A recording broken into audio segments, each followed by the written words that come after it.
The staircase that goes down forever. I found the staircase 3 weeks into my new job as a building superintendent. It was hidden behind a maintenance door on the basement level of the Harriman Building, a pre-war apartment complex in Lower Manhattan that housed about 200 residents across 15 floors. The job was simple enough. Fix leaky faucets, replace light bulbs, handle tenant complaints, keep the boilers running. The previous superintendent, a man named Vincent Morty, had retired after 40 years. He'd left behind detailed notes about every system in the building, every quirk and idiosyncrasy, every tenant who needed special handling. But he hadn't mentioned the staircase. I found it by accident, really. A tenant on the 3rd floor complained about hearing strange echoes through her walls, distant footsteps, she said, like someone walking in an empty stairwell. I checked all the normal stairwells, nothing unusual, but the sound seemed to be coming from somewhere else, somewhere deeper. That's when I noticed the maintenance door. It was in a corner of the basement I hadn't explored yet, behind the old boiler that hadn't been used in decades. The door was painted the same institutional beige as the walls, easy to miss if you weren't looking for it. It wasn't locked, the handle turned smoothly, and the door swung open to reveal a staircase descending into darkness. I stood there for a moment, shining my flashlight down. The beam disappeared into the black without hitting a bottom. The stairs were concrete, standard institutional construction, with metal railings on both sides. They looked exactly like every other stairwell in the building. Except they shouldn't exist. The Harriman Building only had one basement level. Below that was bedrock and foundation. There was nowhere for these stairs to go. I checked Vincent's notes. Nothing. No mention of a sub-basement, no maintenance records, no architectural drawings showing this stairwell. I should have closed the door and forgotten about it. Should have called the building owner, or the city, or someone who could explain what was happening. Instead, I started walking down. The stairs were clean. That was the first thing I noticed. No dust, no debris, no cobwebs, like someone had been maintaining them. The walls were the same institutional beige as the door. The lighting was fluorescent, humming softly, creating that familiar institutional atmosphere you find in hospitals and government buildings. I counted as I descended. 15 steps, turn, landing, 15 more steps, turn, landing, standard stairwell configuration. After 3 landings, I should have been below the basement level, below the foundation, below where the building could physically extend. But I kept going. The stairs continued, identical landing after landing, descending into the earth beneath Manhattan. At the 5th landing, I stopped and looked back up. I could still see the maintenance door, a rectangle of basement lighting far above me. I could turn around, walk back up, close the door and never open it again. But I didn't. Something about the staircase compelled me forward, a need to know where it went, how deep it continued, what was at the bottom. I kept descending. At the 10th landing, I stopped again and checked my phone. No signal, which made sense if I was this deep underground, but my GPS was acting strange. It kept trying to locate me, the icon spinning endlessly, unable to determine my position. The stairs continued. Identical landings, identical fluorescent lights, the same beige walls, everything perfectly maintained, perfectly clean, perfectly ordinary. Except for the depth. I'd been walking for 20 minutes now, descending steadily. I must have been hundreds of feet underground, deeper than the subway tunnels, deeper than any building foundation in the city. At the 20th landing, I found the first door. It was set into the wall of the landing, painted the same beige as everything else. A small placard next to it read, SB1, Sub-Basement 1, presumably. I tried the handle, locked, or maybe just stuck, it wouldn't budge. I continued down. At the 21st landing, another door, SB2, also locked. Every landing had a door, SB3, SB4, SB5, all locked, all identical except for the numbers. I was starting to feel the exercise now. My legs were burning, my breathing heavier. How far down had I gone? 1,000 feet, Maury. At the 40th landing, I stopped to rest, sat down on the concrete steps and checked my phone. Still no signal. The battery was draining faster than normal, down to 60% already. I pulled out my water bottle and took a long drink. The air down here was cool but not cold, slightly stale, like it was being recycled through old ventilation systems. I could hear the hum of the fluorescent lights, and underneath that something else. A distant sound, like wind through a tunnel, or breathing. I should go back, I thought. This was insane. I descended 40 flights of stairs into impossible depths beneath a Manhattan apartment building. This violated every law of physics and urban planning. This couldn't be real. But it was real. The stairs were solid beneath me. The walls were solid when I touched them. The air was breathable. This was happening, impossible or not. I kept going down. At the 50th landing, the lights started to change. They were still fluorescent, still humming, but the quality of light was different. Dimmer, more amber than white. The beige walls looked darker, or maybe that was just the lighting. The doors continued. SB50, SB51, SB52, still locked. My phone was at 40% battery now. I'd been descending for an hour. My legs were screaming, but I couldn't stop. Had to know where this ended. Had to reach the bottom. If there was a bottom. At the 75th landing, I heard footsteps. Not my own, someone else, coming from below. I froze, listening. The footsteps were steady, rhythmic, climbing the stairs toward me, getting closer. I pressed myself against the wall, suddenly aware of how vulnerable I was, trapped in an impossible stairwell with someone, or something, approaching. The footsteps grew louder. I could hear breathing now, heavy, labored, like someone who'd been climbing for a long time. A figure appeared around the landing below. A man, old, maybe 70 or 80, wearing a superintendent's uniform identical to mine. He stopped when he saw me. We stared at each other for a long moment. "You're the new super," he said finally. His voice was rough, tired, for the Harriman. "Vincent," I recognized him from the photos in the building files. Vincent Morty, the previous superintendent. He nodded slowly. "You found the stairs. You knew about them. You didn't mention them in your notes." "Couldn't, part of the job. Every superintendent discovers them on their own. That's how it works." "How what works? What is this place?" Vincent sat down on the stairs, breathing heavily. He looked exhausted. "It's the foundation, not just of the Harriman, of the whole city. Every building in Manhattan is connected to these stairs. They go down beneath everything, beneath the bedrock, beneath the subway tunnels, all the way down to, well, I don't know, I never reached the bottom." "How far down have you gone?" 300 levels, maybe more, lost count after a while. Been trying to reach the bottom for 40 years. Ever since I found the stairs. Every day I'd go a little farther, a little deeper, but I never reached the end. The stairs just keep going. "That's impossible. You'd be miles underground." "Yeah, and yet here we are." Vincent looked at me with tired, knowing eyes. "The Harriman building is old, built in 1923, but these stairs are older, much older. They were here before the city, before the Dutch settled Manhattan. Maybe before humans came to this continent at all. The building was built on top of them, but they weren't created for the building. They're part of something else, something bigger." "What do you mean?" "The doors," Vincent said. "The sub-basement doors. You tried them right, found them locked."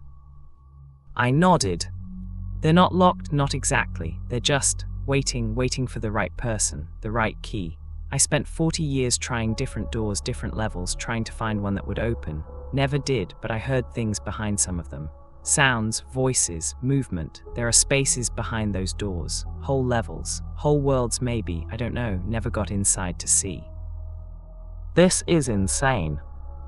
"Yeah, welcome to the job." Vincent struggled to his feet. "I'm done trying. 40 years is enough. I'm going back up to the surface. Going to retire for real this time, somewhere far from Manhattan, somewhere with no basements or stairs or doors that won't open." He paused. "You should come with me while you still can. The stairs are addictive. Once you start descending, once you start wondering what's at the bottom, you can't stop thinking about it. It consumes you. That's what happened to me. Lost my marriage, lost relationships with my kids, spent every spare moment in this stairwell, going deeper, always thinking the bottom was just a little farther down. Did anyone else know, the building owner, the tenants? Some of the tenants can hear the stairs, like that woman on the 3rd floor who complained about footsteps. The building is connected to this place.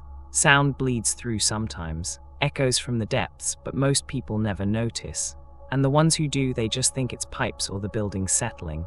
Only the superintendent really knows. It's part of the job, the secret part, the part that's not in any contract. Vincent started climbing past me, moving slowly. My advice: seal the maintenance door, put a lock on it. Convince yourself it's just a utility closet. Don't go down there again. Don't try to reach the bottom. Don't try to open the doors. Just do your job, fix the leaks, replace the light bulbs, collect your paycheck, and stay out of the depths. He continued up the stairs, his footsteps fading into the distance above. I stood there on the 75th landing, looking down into the depths, then up toward where Vincent had gone. I should have followed him, should have taken his advice, should have sealed that door and never thought about the staircase again. Instead, I kept going down. I told myself I'd just go a little farther, just see a few more levels, just try a few more doors, then I'd turn around and go back up. But that's not what happened. At the 100th landing, I tried another door, SB 100, the handle turned. The door opened. Beyond it was a hallway, long, narrow, lined with more doors on both sides, fluorescent lights overhead, the same institutional beige walls. It looked like any apartment building corridor, except the doors were numbered strangely, 100A, 100B, 100C, continuing down the hallway as far as I could see. I stepped into the hallway. The air was different here, warmer, with a smell I couldn't quite identify, something organic, something alive. I walked to the first door, 100A, pressed my ear against it. Silence at first, then faintly I heard voices, multiple people talking, a conversation I couldn't quite make out. It sounded domestic, normal, like a family having dinner. I knocked, the voices stopped immediately. "Hello," I called out, "building maintenance, just checking the apartments." No response, just silence. I tried the door handle, locked. I moved to the next door, 100B, same thing. Voices when I pressed my ear against it. Silence when I knocked. Door locked when I tried the handle. Every door was the same, life behind them. Voices, movement, the sounds of occupation, but no one would answer, no one would open the doors. I walked the entire length of the hallway. It was long, much longer than it should have been.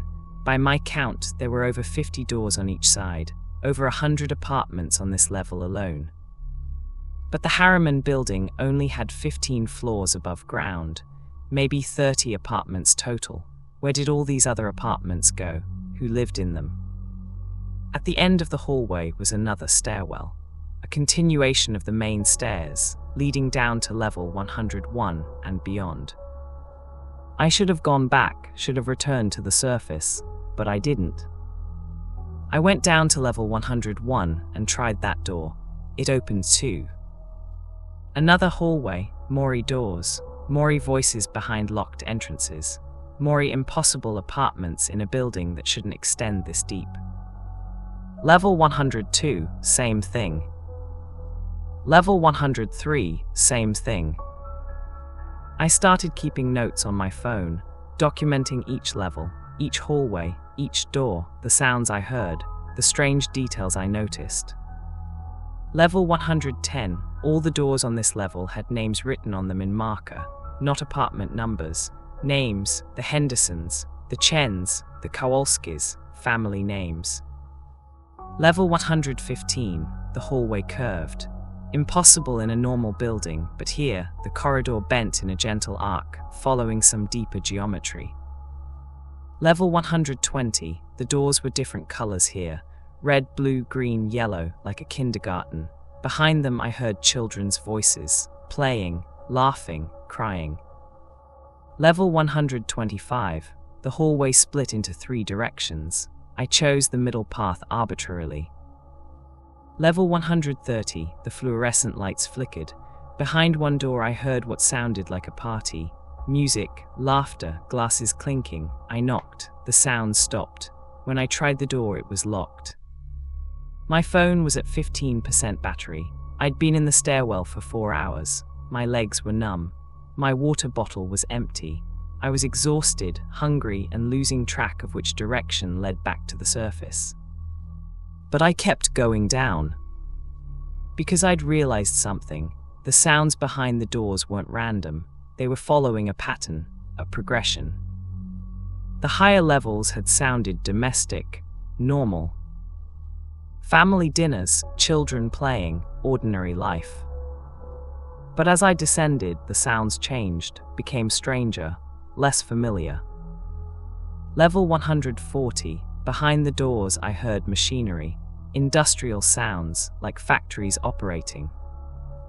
Level 150. Music, but not any music I recognized. Strange rhythms, alien instruments, beautiful and disturbing at once.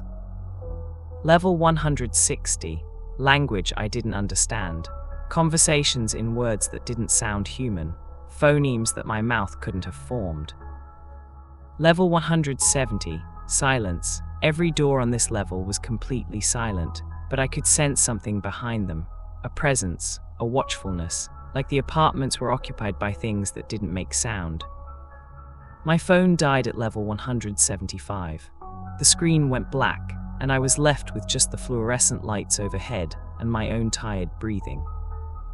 I had no way to call for help, no way to document what I was seeing, no way to know how long I'd been down here. And I was still going down. Because I'd seen something at level 175 that changed everything. One of the doors was open, just slightly, a crack of darkness in the beige hallway. I approached it slowly. The door was labeled 175M. No sounds came from inside. No light leaked out. I pushed the door open. The apartment beyond was empty, completely empty. No furniture, no decorations, just white walls, white ceiling, white floor. And in the center of the main room, another staircase leading down. Not a normal staircase. This one was spiral, made of metal, descending into darkness below the floor. I understood then. The main stairwell I'd been following wasn't the only way down. Every apartment, behind every locked door on every level, contained its own staircase, its own descent, its own path into the depths. The building wasn't just tall vertically, it was infinite in every direction. A labyrinth of staircases and hallways and doors, all descending, all leading deeper, all connecting to something vast and incomprehensible beneath Manhattan. I stepped into the empty apartment, walked to the spiral staircase, looked down. No bottom, just darkness and the faint sound of that distant breathing I'd heard before, much louder now. I should have left, should have run back up to the surface while I still could. But I didn't. I started descending the spiral staircase. The metal steps clanged under my feet. The sound echoed into the darkness below and above, creating an infinite series of echoes, like 1,000 people walking 1,000 staircases all at once. The darkness was absolute. The fluorescent lights from the apartment above faded quickly, leaving me in pure black. I kept one hand on the central pole of the spiral, the other on the outer railing, feeling my way down step by step. I lost count of how many steps, lost track of time, lost sense of direction. There was only the descent, only the spiral, only the darkness and the breathing sound growing louder. Then my foot hit level ground. I'd reached the bottom, or a bottom, some kind of floor in the darkness. I stood still, trying to adjust to the absolute black. Slowly, my eyes began to detect something, not light exactly, but a lessening of the darkness, a sense of space. I was in a room, a vast room. The spiral staircase had deposited me in the center of it. And I wasn't alone. I could sense them around me, presences in the darkness, watching, waiting, the things that lived behind all those locked doors, the occupants of the impossible apartments, the residents of the depths beneath Manhattan. They didn't speak, didn't move, just watched.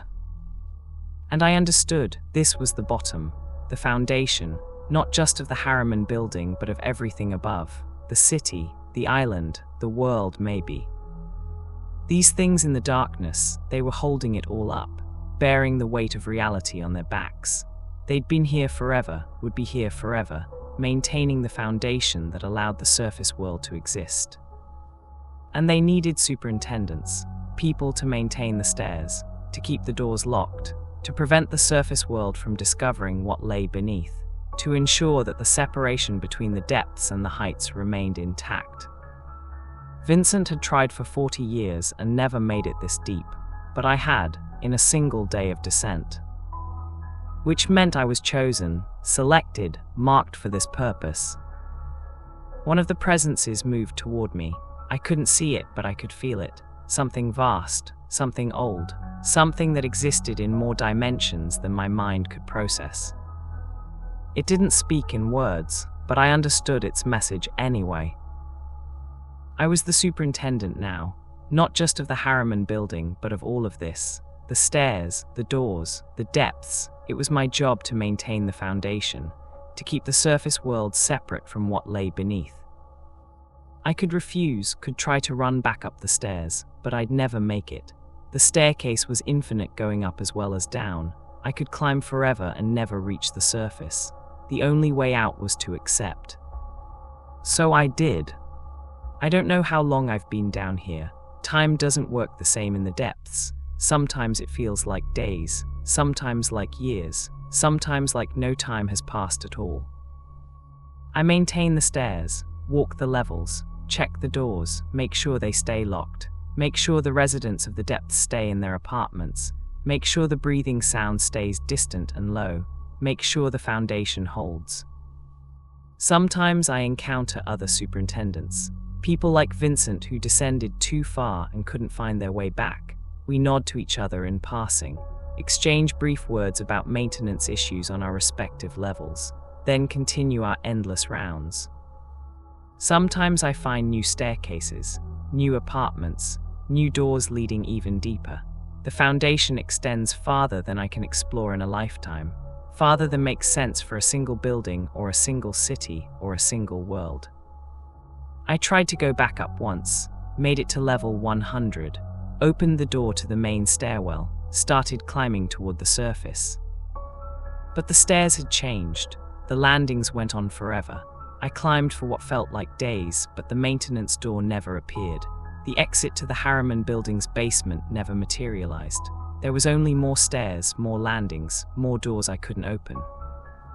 I gave up and went back down. This is my life now, my existence. Walking the infinite depths beneath Manhattan, maintaining a foundation that holds up a world that has no idea what's beneath it. Sometimes, late in my rounds, though there's no late down here, no day or night, I think about the Harriman building, about the tenants on the 3rd floor who complained about footsteps in the walls, about the new superintendent they must have hired when I disappeared. I wonder if they've found the maintenance door yet, if they've started descending. If they're walking these same stairs I walked, experiencing the same progression from normal to impossible to horrifying. I wonder if they'll make it as far as I did, if they'll reach the bottom, if they'll meet the presences in the darkness and accept the job. Or if they'll be smart, if they'll turn back before going too deep, if they'll seal the door and live their life on the surface, never knowing what lies beneath. I hope they're smart. But I suspect they're not. Because the stairs call to you. Once you start descending, once you start wondering what's at the bottom, you can't stop, can't turn back, can't resist the pull of the depths. That's how the foundation maintains itself, not through force, through curiosity, through the human need to know, to explore, to descend. The stairs are always there, in every building, behind every maintenance door, beneath every basement. Going down forever. Waiting for someone curious enough to find them. Waiting for the next superintendent. Maybe that's you. Maybe you'll be the one to find that door, to start descending, to walk past level after level after level, going deeper and deeper until you reach the bottom. Until you reach the foundation. Until you reach me. I'll be here walking my rounds, checking my doors, maintaining the impossible depths beneath the world. Forever descending. Forever alone. Forever the superintendent of the staircase that goes down forever.